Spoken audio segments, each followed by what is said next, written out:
Do you remember where you were the morning of November 30th, 2018? If you're here in South Central Alaska, you probably remember where you were when this happened. It'd be pretty weird if you didn't. And I did. I was here at the office, and as soon as I got a hold of my wife and got home, made sure everything was okay there and that there was no, broken gas pipes or anything like that, I had to go check on all my other properties. And it was the day before that, I believe, that I had just purchased Deal by Deal episode 40, which was the one I did last time, and 41, which is today's. I bought them both at the same time from one seller. Talked about that on my last episode if you didn't see that yet. But the episode 40 was a single wide mobile home, and this one is a modular home lifted up and put on a permanent foundation. And so with several mobile homes and other properties and things that I had around the valley here, I was pretty concerned that there could be some real damage to some of my properties. I was fortunate. A lot of the properties around here were not majorly damaged, and none of mine took any major damage, nothing that would have been warranted an insurance claim, though there were some other folks that were not so fortunate, in some cases lost their entire home, but luckily we got lucky and there wasn't too much of that. When I got over to this property to check on it, because I just bought it, there were no tenants in it.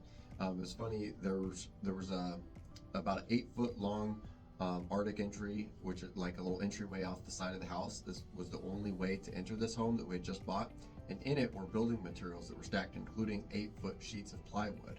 So hopefully you get the visual here, but with the door here that I'm trying to open, the plywood was stacked like this and had fallen down in front of the door. And if I remember right, I think we had to use a ladder and break in a window. I think it was one that was already cracked, and we had to finish breaking it out to get in, because there was no way to get that plywood that had fallen in the way of the door. There was no way to get that door open, and there wasn't another access there wasn't another access on the house. So I was really lucky there wasn't more damage or anything significant, but it definitely got us concerned having to check on all of our properties all over the place. But back to the Deal by Deal here, episode 41. If you recall, the two properties we purchased together for $100,000. One was a single wide mobile home that needed work on its own land, and then next door was this one, which was a double wide sized modular that had been lifted up and put a full basement, full foundation under it. So it was a lot of square footage, but the downstairs wasn't finished. And what was crazy about this place is that it was absolutely full. I mean, filled to the top like a shipping container. So I don't know what the whole backstory was, but the lady who would live there was obviously some sort of collector. There was shelving units and bookcases like crazy. I think there was like 40 or more bookcases, and they were just stacked up completely like wall to wall in the living room. There was bed sets. There was all kinds of bedroom furniture, the dressers, and just stuff everywhere in this house. And it wasn't garbage like a lot of times we buy a house that's like a hoarder house or foreclosure. It's just full of garbage. This was mostly furniture, mattresses, and just everything stacked up in this house. So much so that we literally couldn't get a good evaluation on this house. We couldn't see 90% of the floor.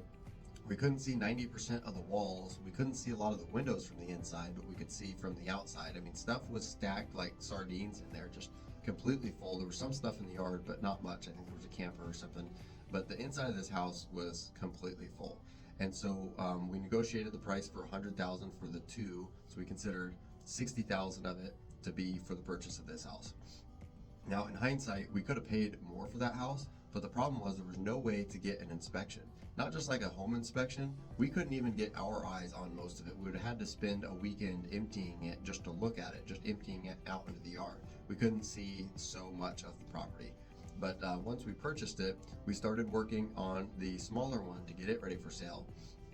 And in the meantime, we went through and took pictures of everything that we could access and started selling that for pennies on the dollar on like Facebook Marketplace and stuff. Tons of bookshelves we were selling for like 10 or 20 bucks that were like $60 or $70 bookshelves, and all the bedroom furniture and all that stuff. We were able to sell most of it. We're trying to fire sell it, get it out of there quick, so we didn't raise too much money. We were just trying to get rid of it till we could see it.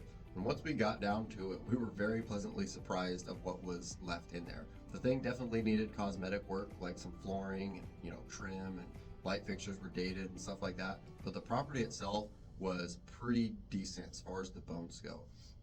There was a couple broken pipes, but we were able to access those relatively easy from the basement. So we were able to empty the house out and fix a couple broken pipes. Now, while we were trying to do that and had all this stuff for sale, we were working on the other one. I say we because my business partner at the time, Scott of Tysco Investments, he was our handyman of the partnership, and he was working on hauling stuff to the garbage from the other unit and doing the flooring and paint and everything that we talked about last time. And then once it was completely done, we were pretty much ready to start on the larger one now that it had been emptied. And so when we put up the smaller one for sale, we had a lot of interest, as we always do, because we're offering owner finance and good price point. People started coming over to look at it, and a lot of people had the same comments. It's fine, but do you have anything a little bit bigger? I said, we've got the one next door, but it's not on the market yet because we're gonna replace some flooring and do a little bit of paint, some of that touch-up cosmetic stuff that I'd mentioned. And so I showed the little one several times in a row, and everybody wanted to see the bigger, nicer one. So I showed it to all of them, and we ended up, without putting that on the market, we ended up getting multiple offers, and I think we ended up selling it for, I think it was around 130 or 140, and we didn't do like anything to this property other than empty it out and do very basic plumbing, and then we were only into it for the 60,000. And I mentioned on the last one, the way that we'd finance these deals is I used private money and owner finance. Since we're buying it from the same party with both properties, we gave her $60,000 down payment, which came from a private investor, and we tied the private investor's money to this deal number 41, the bigger one. And the owner finance note we tied to the smaller one of $40,000, so that both of the lenders, the owner and the private money investor, both had the first position lien on one property each. And then any money that we put into either of them was out of pocket, but it was mostly, investor funds to get in this deal. We didn't use hardly any of our own money because of that. All right, so we were into this one for about 60 or just over 60, and we sold it for more than twice that, 130 or 140 on owner finance. We found some buyers that got about 25,000 down, so an honest, good down payment for this project. And the Mister was a handyman of sorts, so he could finish some of the things in there that weren't finished. The one thing during the closing process, we checked the septic, which we didn't when we purchased it, and the septic on that unit did fail. So we ended up replacing that in the closing process, which brought our cost closer to 70 rather than 60. So that was the one major repair that we did, was we put in a brand new septic system for them. So it's still a really good turn on that property. When we borrowed from the private money investor, at that time we were paying 10% interest on that 60,000 that we borrowed, and so we were also charging 10% interest on the money that we lent, but that was more than 100,000. So we had an interest spread that we were making a profit on the interest on top of the money that we had put in our pocket from the down payment and the money that they owed us that was greater than what we owed. So we made a really nice turn on that. It was about I think it was last year or so that those buyers finally ended up it not working out. They were splitting up, and things went south for them in the job and financial situation. So I told them I could broker it for them, and they dragged their feet on that for a while. And I said, hey, I really need to get this back. So what I did is I ended up buying it back from them at a higher price than I sold it to them. And the reason for that is because our market had done really well in that time, and the improvements that they made really did make a big difference. They painted and did the flooring and made some other nice improvements. So I bought it back for a little bit more than I sold it to them for, after they'd given me a down payment and made the payments for a while. And then the way that I structured that, just to make some cool notes, real estate note investing type of scenario here, is because they were behind on payments and hadn't even been paying me, I said, listen, I can buy it back, but I can't give you all of your equity now. I can give you a chunk so that you can get a new place or rental, or split it however you need to, since they were splitting up. But the difference, the balance that I owed them for the purchase price, I'm actually paying back on owner finance with 0% interest. So that one gets a little bit complicated. I wasn't offering any interest because I could have foreclosed on it. They weren't paying me at all the last 6 months or so.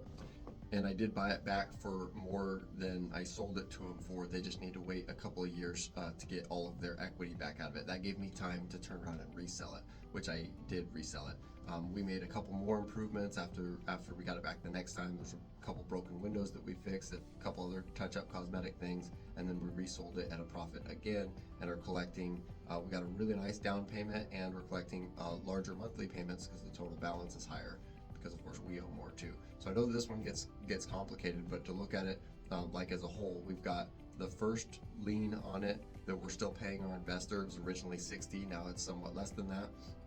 And then we had the second note that we're paying to the owners who owned it after us, and then we took it back and resold it. So I think total right now we owe around 80,000, and we're still owed like 120 or 130 on it, and that's after collecting 2 nice big down payments. And so the whole time the property has gotten better and more valuable, and we've been able to make more money on it, as well as get the equity out for the other folks and the original owners, and have a nice home for somebody as the end user who's living there and making the payments now. So hopefully you were able to follow that one. It was a little bit more complicated just because all the moving parts, but it really wasn't a very difficult deal, and we're able to solve everybody's problems and make a really nice return.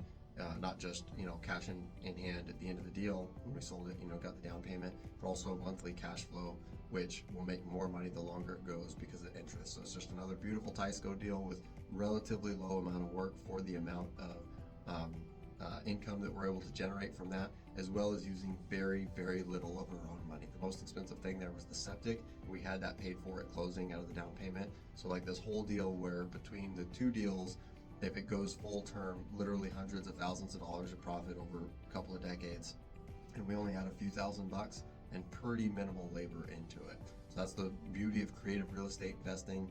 It doesn't have to be that hard if you can find the good deals and negotiate it and solve people's problems. So anyways, thanks for watching. We'll see you next week. If you guys have any real estate needs whatsoever, please reach out. In the meantime, please like, subscribe, share, follow, comment, and you can find me on any of these other places that you enjoy your content. So thanks very much. Really appreciate it.